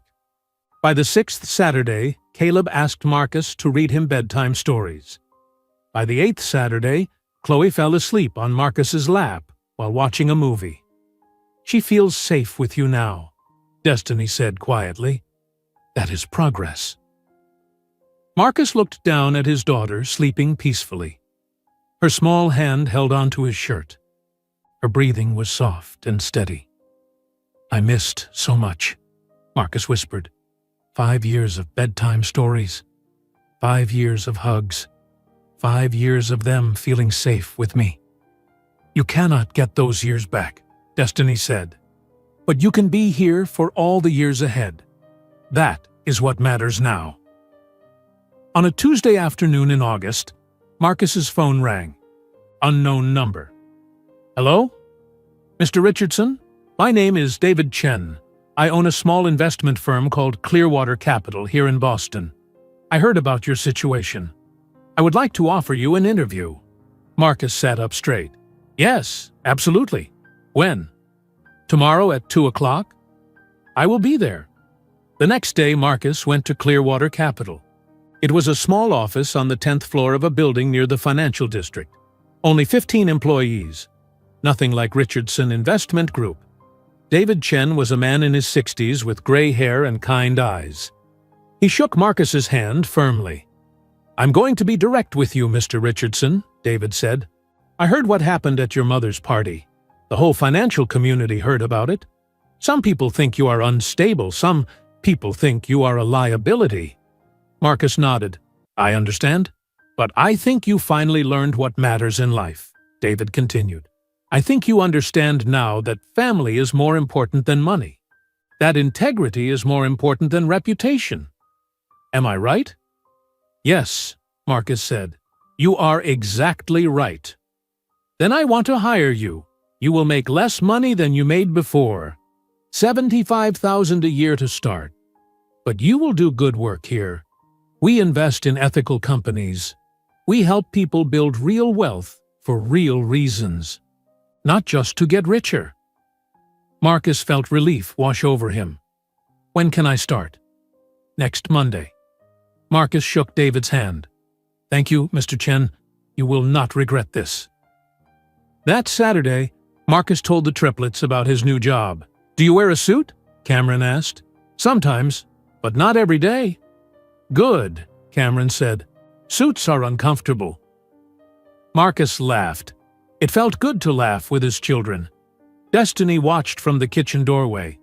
After the children went outside to play, she said to Marcus, "You are doing well. They are starting to trust you." "Thank you for giving me this chance," Marcus said. "You are earning it," Destiny replied. Marcus started his new job at Clearwater Capital on the first Monday of September. He arrived at 8 o'clock in the morning. David Chen met him at the door. "Welcome to the team, Marcus," David said. "Your office is small, but the work is good." The office was small, just a desk, a chair, and a window that looked at another building. But Marcus put a photo of the triplets on his desk. Cameron, Caleb, and Chloe, smiling at the camera. That photo made the small office feel perfect. Marcus worked hard. He arrived early and stayed late. He helped clients invest their money wisely. He researched companies carefully. He never cut corners. After 2 months, David called Marcus into his office. "You are doing excellent work. Our clients trust you. Keep this up." The months passed. Fall turned to winter. Winter turned to spring. Marcus saw the triplets every Saturday. Then Destiny let him come on Sundays too. Then on Wednesday evenings for dinner. Slowly, the children stopped checking to make sure Destiny was nearby when Marcus was there. They stopped asking if he was leaving soon. They just played and laughed and acted like regular kids with their father. 1 year after the helicopter landed on his mother's lawn, Marcus sat at his desk at Clearwater Capital. He looked at the photo of his children and smiled. His phone buzzed. A reminder. Cameron's school play tonight, 6:30. Marcus left work early. He drove to the elementary school in the South End. The auditorium was full of parents and grandparents. Marcus found a seat in the 3rd row. The lights went down. The play started. 3rd graders performed a story about space explorers. Cameron played an astronaut. He wore a silver costume Destiny had made. When Cameron said his lines, his voice was clear and strong. Marcus's chest felt tight with pride. Cameron finished his scene and looked out at the audience. He spotted Marcus. His whole face lit up. He waved. Marcus waved back. After the play, Cameron ran to Marcus in the lobby. "Did you see me, Dad? Did I do good?" Dad. Not Daddy anymore. Just Dad. Cameron had started calling him that last month. "It felt more grown up," Cameron explained. "You were amazing," Marcus said. He hugged Cameron tight. "I am so proud of you." Destiny walked over with Caleb and Chloe. "Good job, Cameron," she said. "Can Dad come to dinner?" Cameron asked. Destiny looked at Marcus. "We are just having spaghetti." "Spaghetti sounds perfect," Marcus said. They all went back to the brownstone. Marcus helped Destiny cook while the children set the table. They ate together. They talked about the play. They laughed when Caleb got spaghetti sauce on his nose. This felt like family. On Saturday mornings, Marcus coached Caleb's soccer team. Caleb was not very good at soccer. He spent most of the game chasing butterflies, but he loved wearing his uniform and running around with his friends. "Go, Caleb!" Marcus shouted from the sidelines. "Good try, buddy." After the game, Caleb ran to Marcus. "Did you see me almost score?" "I saw," Marcus said. "You are getting better every week." On Tuesday afternoons, Marcus picked up Chloe from school. She would run out of the building and jump into his arms. "Dad, guess what happened today?" Every day, something new had happened. She made a new friend. She learned a new song. She drew a new picture. Marcus listened to every story. He asked questions. He cared about every detail of her life. In November, Destiny called Marcus. "The school wants to have parent-teacher conferences. Can you come?" "Of course," Marcus said. They sat together in 3 different classrooms. Cameron's teacher said he was doing well in math. Caleb's teacher said he had a wonderful imagination. Chloe's teacher said she was kind to everyone. Marcus and Destiny listened. They asked questions. They worked as a team. Afterward, they walked to the parking lot together. "You are good at this," Destiny said. "At what?" "Being a parent. You show up. You pay attention. The children feel loved." "That is all I want," Marcus said. "For them to know they are loved." In January, Destiny called Marcus on a Saturday morning. "Can you take the kids to the park today? I have a lunch meeting." "Sure, no problem." Marcus took the triplets to Boston Common. They flew kites. They ate ice cream. They fed the ducks. When Marcus brought them home, Destiny was there with a man Marcus had never seen before. He was black, maybe 40 years old, wearing glasses and a sweater. He looked kind. "Marcus, this is Jonathan," Destiny said. "He teaches history at Boston University." "Jonathan, this is Marcus, the children's father." Marcus shook Jonathan's hand. "Nice to meet you." "You too," Jonathan said. "Destiny has told me a lot about you." After the children ran upstairs, Marcus said to Destiny, "Are you two dating?" "Yes," Destiny said, "for about 2 months now." Marcus felt something complicated in his chest. Not jealousy exactly, maybe regret, or maybe just sadness for what could have been. "Is he good to you?" Marcus asked. "Very good," Destiny said. "Then I am happy for you. You deserve someone who treats you well." "Thank you, Marcus. That means a lot." A week later, Marcus received a text from an unknown number. He opened it. The message said, "Hi, Marcus. This is Rebecca. I wanted you to know that I am engaged. His name is David. He is an architect. He is kind and honest. I am truly happy. I hope you found happiness too." Marcus texted back, "Congratulations, Rebecca. I am so happy for you. You always deserved better than what I gave you. I hope you have a beautiful life." Rebecca replied, "Thank you. I forgive you, Marcus. I hope you forgive yourself too." Marcus stared at that message for a long time. Forgive himself. He was trying. In March, Marcus's phone rang. Unknown number. He almost did not answer, but something made him pick up. "Hello? Mr. Richardson, this is Thomas Blake. I am your mother's attorney." Marcus's stomach dropped. What does she want? She would like to meet her grandchildren. She understands it has been a year. She has had time to reflect. She would like a chance to apologize to you and to meet Cameron, Caleb, and Chloe. Marcus was quiet for a long moment. "I need to think about it." "Of course. Please call me when you decide." That night, Marcus called Destiny. "My mother wants to meet the children." "What do you think?" Destiny asked. I do not know. Part of me thinks she does not deserve to meet them, but part of me thinks everyone deserves a second chance. Even her. What do the children want? I have not asked them yet. Ask them, Destiny said. They are old enough to have an opinion. Marcus asked the triplets the next Saturday. They sat in Destiny's living room. Do you want to meet your grandmother? Marcus asked. The mean lady from the party? Caleb asked. Yes, but she wants to apologize.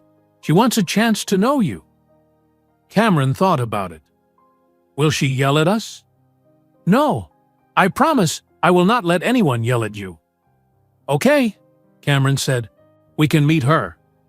2 weeks later, Marcus drove the triplets to Greenwich. It was the first time he had been back in over a year. The estate looked the same, big and beautiful and empty. Elizabeth waited on the front steps. She wore a simple blue dress. No fancy gown, no jewelry.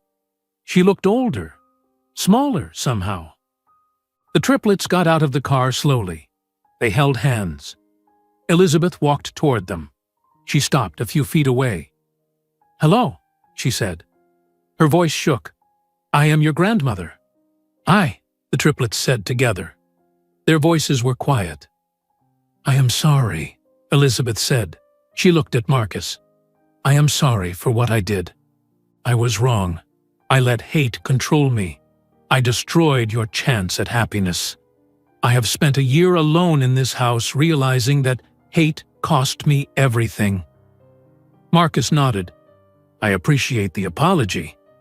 Can I be part of their lives? Elizabeth asked. Can I be their grandmother? Marcus looked at the triplets. Do you want to spend time with her? They shrugged. They did not know her. They did not trust her yet. We will visit sometimes, Marcus said to his mother, but you do not get to control anything. You do not get to make demands. You do not get to tell me how to raise them. If you want to be their grandmother, you have to earn it. I understand, Elizabeth said. They stayed for 2 hours. Elizabeth showed the children the garden. She gave them cookies. She asked about school. But the triplets were polite, but distant. They did not call her grandma. They did not hug her. They had missed too much time. On the drive home, Chloe said, She seems sad. She is sad, Marcus said. She made bad choices, and now she is alone. Do you forgive her, Dad? Cameron asked. I am trying, Marcus said. That Sunday, Marcus took the triplets to Boston Common. The weather was warm, spring flowers bloomed everywhere. They flew kites and ate hot dogs and played on the playground. At 7 o'clock, Marcus brought them home. He helped them get ready for bed. He read them stories. Chloe fell asleep halfway through the second book. Marcus tucked her blanket around her. He kissed her forehead. I love you, Dad, Chloe whispered, without opening her eyes. Marcus's throat got tight. I love you too, baby girl. He walked home to his small apartment. The streets were quiet. He passed coffee shops and restaurants full of people. He felt happy, really happy. For the first time in years, he texted Destiny, Thank you for giving me this chance. She replied, You earned it. Marcus stood at his apartment window and looked at the Boston city lights. He had lost everything his mother gave him, the job, the money, the big house, the trust fund. But he gained the only things that were ever truly his. 3 children who called him Dad, 3 children who loved him, 3 children who made his small apartment feel like the biggest home in the world. Marcus woke up early the next morning. His alarm went off at 6:30. He had to be at work by 8 o'clock. He got dressed and made coffee in his small kitchen. The apartment was quiet, but it did not feel lonely anymore. His phone buzzed. A text from Cameron. Dad, can you help me with my math homework after school today? Marcus smiled. Cameron had his phone now. Destiny gave all 3 kids phones last month, so they could call Marcus whenever they wanted. Marcus texted back, "Yes, I will pick you up at 3:30. At work, David Chen stopped by Marcus's office. "Good morning, Marcus. I wanted to let you know that 3 new clients asked for you specifically. They heard good things about your work." "Thank you, Mr. Chen," Marcus said. "That means a lot." "You have come a long way in the past year and a half," David said. "You should be proud." Marcus looked at the photo of his children on his desk. "I am." That afternoon, Marcus picked up Cameron from school. They went to a coffee shop and spread Cameron's math homework on the table. "I do not understand fractions," Cameron said. "They are confusing." "Let me show you a trick," Marcus said. He drew pictures to explain how fractions worked. Cameron's face lit up when he finally understood. "Oh, that makes sense now," Cameron said. They worked for an hour.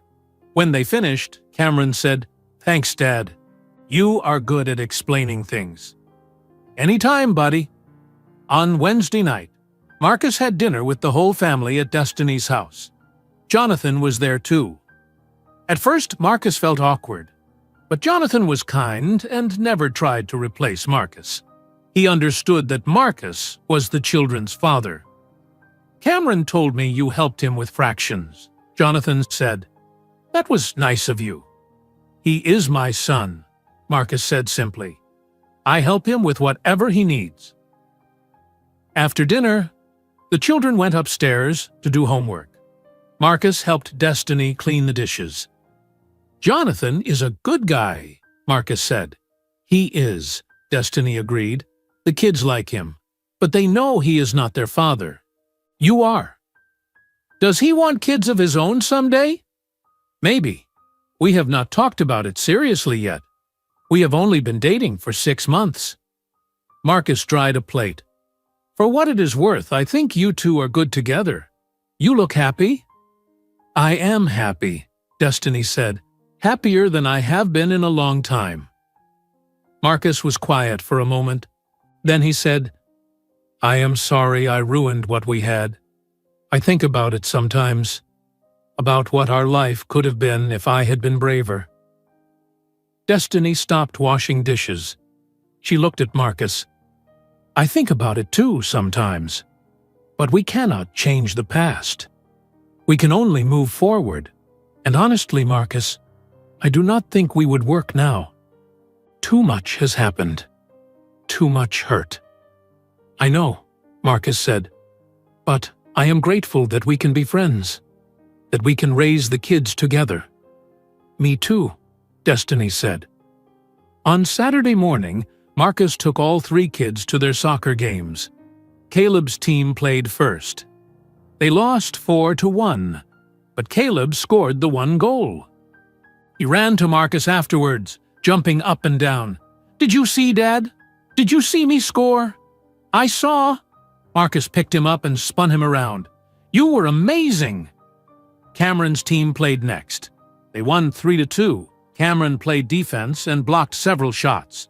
Marcus cheered so loud his voice got hoarse. Chloe did not play soccer. She took ballet instead. Her recital was next month. She talked about it constantly.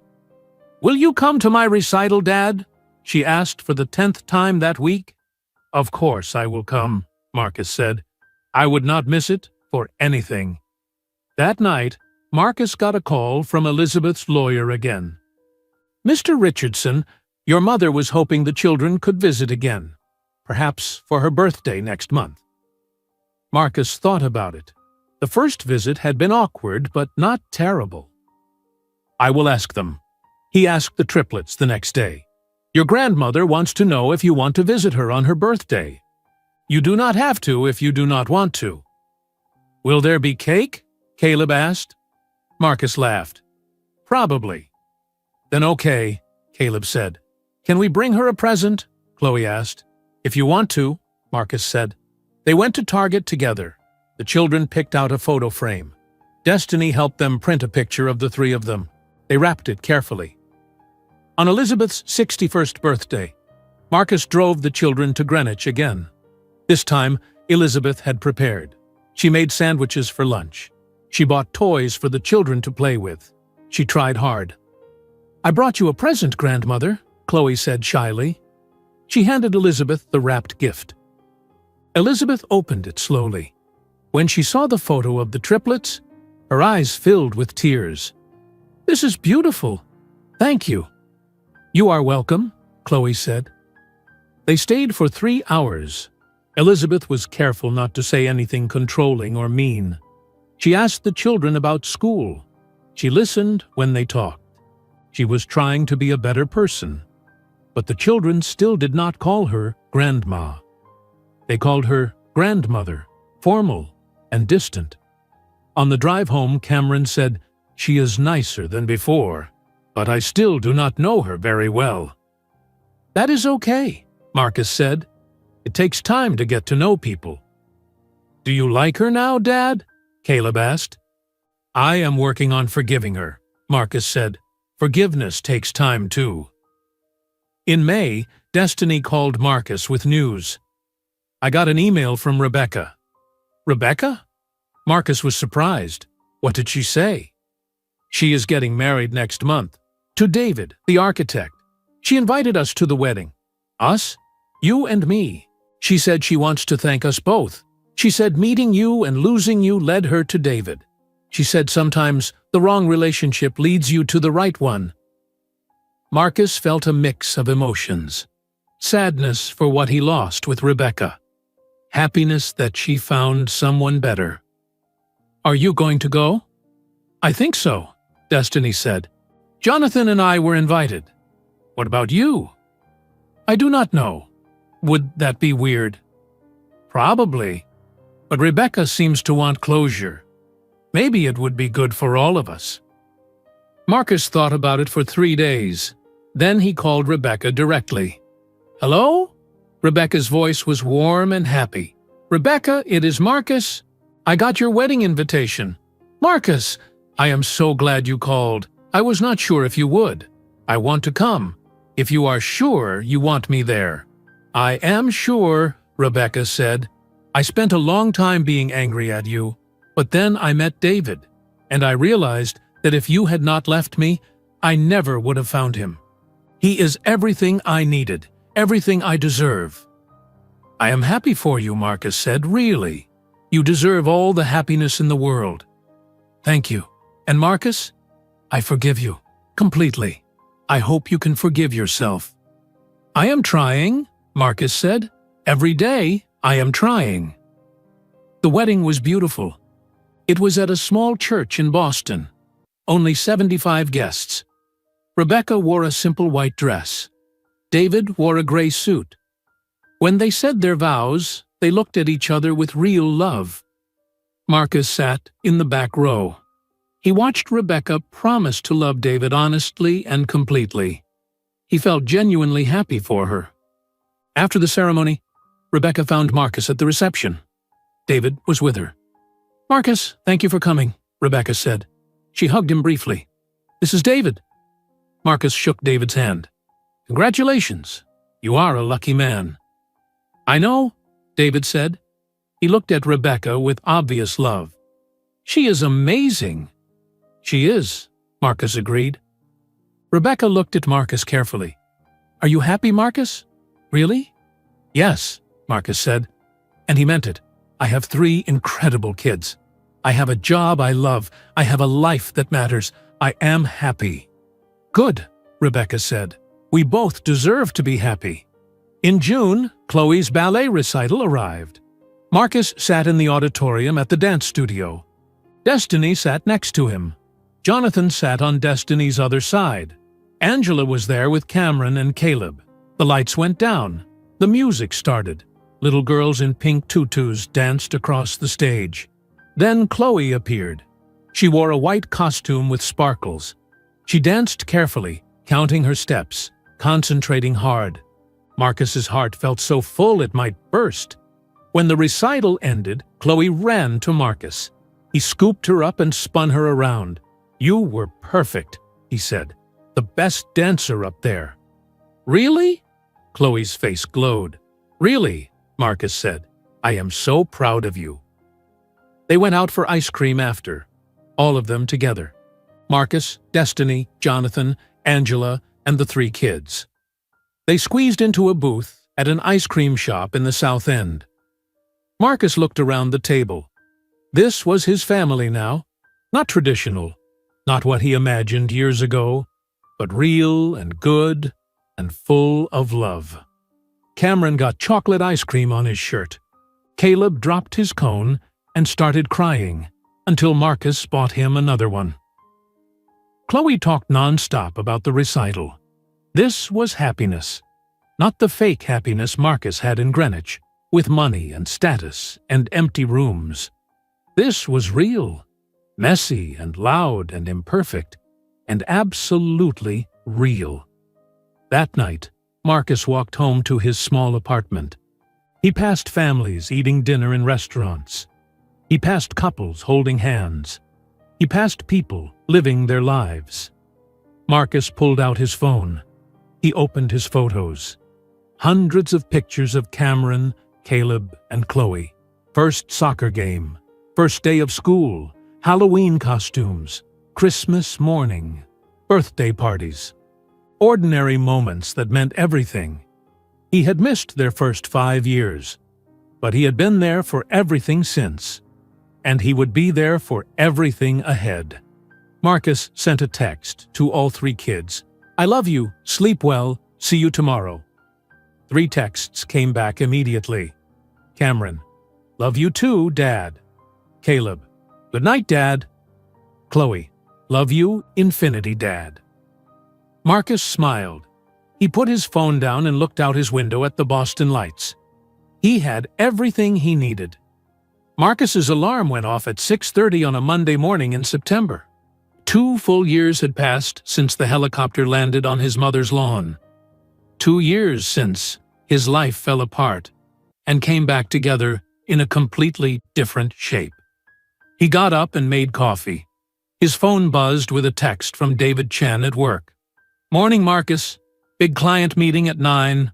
I want you to lead it." Marcus texted back, "I will be there." 2 years ago, Marcus made $400,000 a year and felt empty. Now he made $75,000 a year and felt rich. Not rich with money, rich with purpose, rich with love. He arrived at Clearwater Capital at 8 o'clock. The big client meeting went well. Marcus presented an investment strategy for a family looking to save for their children's college. The family asked good questions. Marcus answered each one carefully and honestly. "We trust you with our money," the husband said at the end. "Thank you for treating us with respect." After they left, David Chen shook Marcus's hand. "Excellent work. You have become one of our best advisors. Clients ask for you by name." "Thank you, Mr. Chen. This job means a lot to me." "I can tell," David said. "You work like someone who finally understands what matters." That evening, Marcus picked up all 3 kids from school. They piled into his car, talking over each other. "Dad, I got an A on my science test," Cameron said.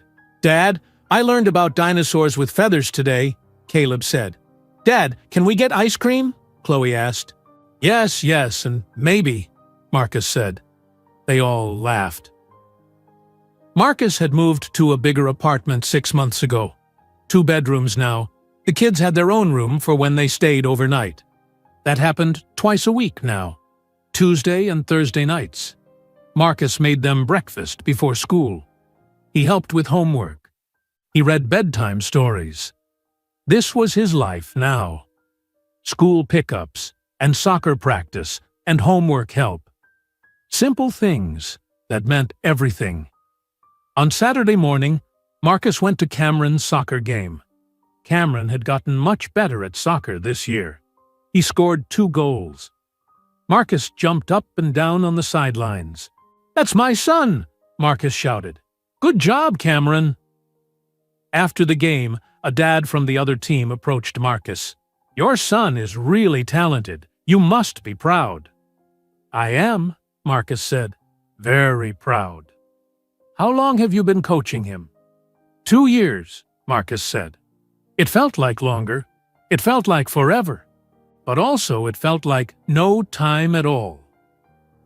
That afternoon, Marcus took the kids to the Boston Public Library. Caleb needed books about ancient Egypt for a school project. They spent 2 hours looking through books. Caleb picked 7 books about pyramids and mummies.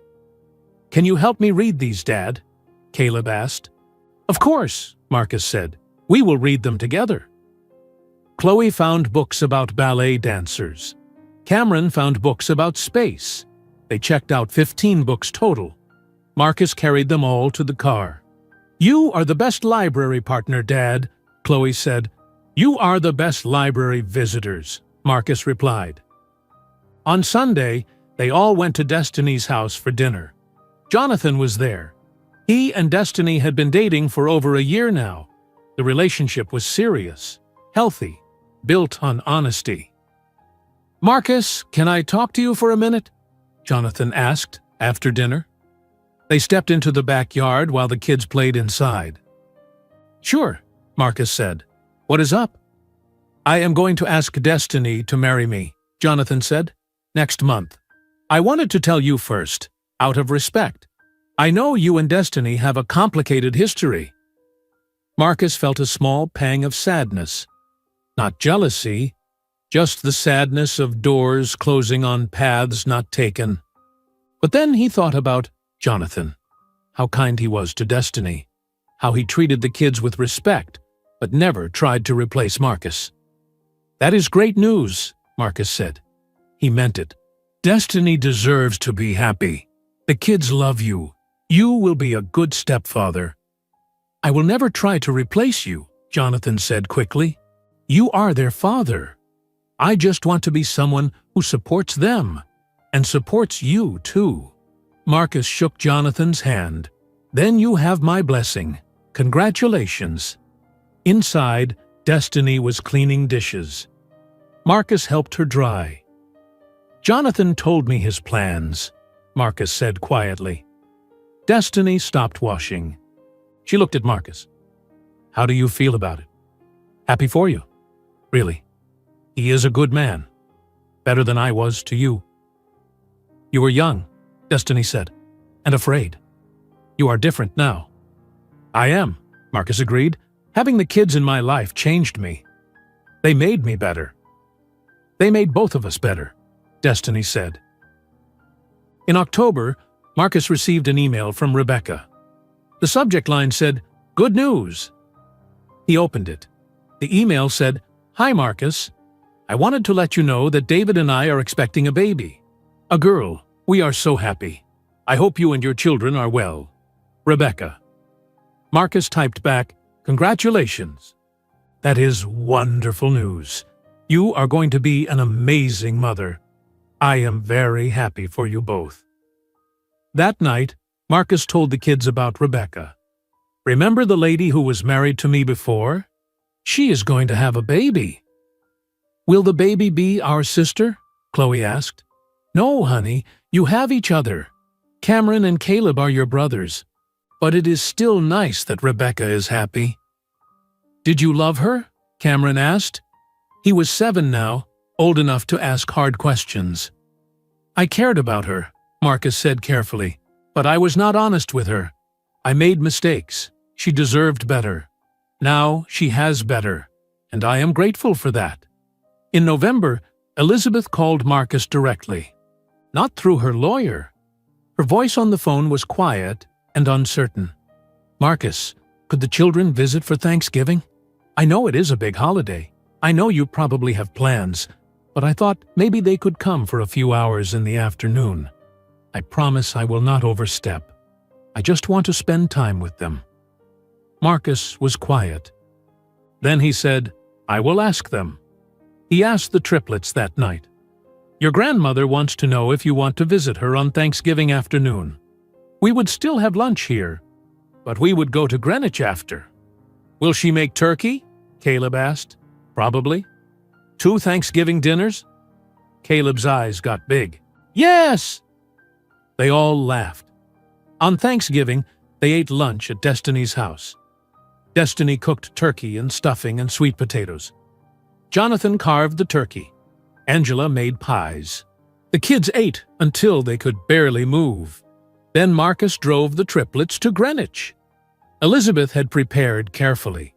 She hired a caterer. She decorated the dining room. She bought gifts for each child. But the best part was simple. Elizabeth sat at the table and listened. She asked Cameron about soccer. She asked Caleb about his dinosaur books. She asked Chloe about ballet. "I am taking a new class called Point," Chloe explained. "It means dancing on the tips of your toes. It is very hard." "I would love to see you dance sometime," Elizabeth said carefully. "If that would be okay." Chloe looked at Marcus. Marcus nodded. "Okay," Chloe said. "My next recital is in December." "I will be there," Elizabeth promised. After dinner, the children explored the house. They ran through the big rooms and looked at old paintings and found the library. "This house is like a museum," Cameron said. Elizabeth stood next to Marcus, watching the children play. "I lived in this house for 40 years, she said quietly. "But it never felt alive until today. Until they were here."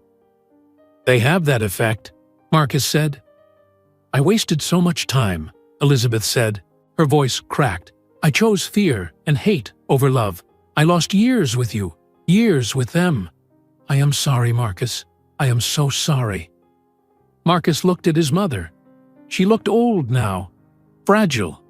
The power she used to have was gone. All that remained was regret. "I forgive you," Marcus said. He had not planned to say it, but the words came out true. "It took me a long time, but I forgive you." Elizabeth started crying. Marcus hugged her awkwardly. They had not hugged in years. "Thank you," she whispered. "Thank you." In December, Marcus went to Chloe's ballet recital. Elizabeth came too. She sat 3 rows behind Marcus. After the show, Chloe saw Elizabeth in the lobby. "Grandmother, did you see me dance?" "I did," Elizabeth said. "You were beautiful." Chloe smiled. She was warming up to Elizabeth slowly. It would take time. But there was time now. On Christmas morning, Marcus woke up in his apartment. The kids had stayed overnight. They came running into his bedroom at 6 o'clock in the morning. "Dad! Dad! Wake up! It is Christmas!" They ran to the small living room where Marcus had set up a tree. Presents were stacked underneath. Not expensive presents. Books and games and clothes. Things that mattered. The kids ripped open presents. They laughed and played and made a mess of wrapping paper. "This is the best Christmas ever," Caleb said. Later that day, they went to Destiny's house. Jonathan was there. Angela was there. They all exchanged gifts and ate too much food and played board games. This was family, messy and imperfect, and full of love. On New Year's Eve, Marcus sat in his apartment alone. The kids were with Destiny for the night. Marcus looked back at the past 2 years. Everything he lost. Everything he gained. His phone rang. It was his friend James from my college. "Marcus, Happy New Year. I heard what happened with you and your mom and everything. Everyone in Greenwich is still talking about it. How are you, man?" "I am good," Marcus said. "Really good. You sound different, happier." "I am happier. I finally figured out what matters." "The kids?" "Yeah, the kids. And being honest. And choosing love over fear." "Good for you, Marcus. I am proud of you." After he hung up, Marcus stood at his window. He looked out at Boston. Fireworks started going off over the harbor. The new year was beginning. Marcus thought about the man he used to be. The coward who chose money over love. The man who ran away from hard things. That man was gone. In his place was a father. Imperfect, but present. Flawed, but trying. Someone who showed up every single day. Marcus's phone buzzed. A group text from the triplets. "Happy New Year, Dad. We love you." Marcus texted back, "I love you too. See you tomorrow." He smiled. Tomorrow he would pick them up. They would go to the park. They would fly kites. They would eat hot dogs. They would be together. That was enough. That was everything. Marcus had lost everything his mother gave him. The money, the status, the big house, the comfortable life. But he gained what was truly his. 3 children, real happiness, a life that mattered. And that was worth more than anything money could buy.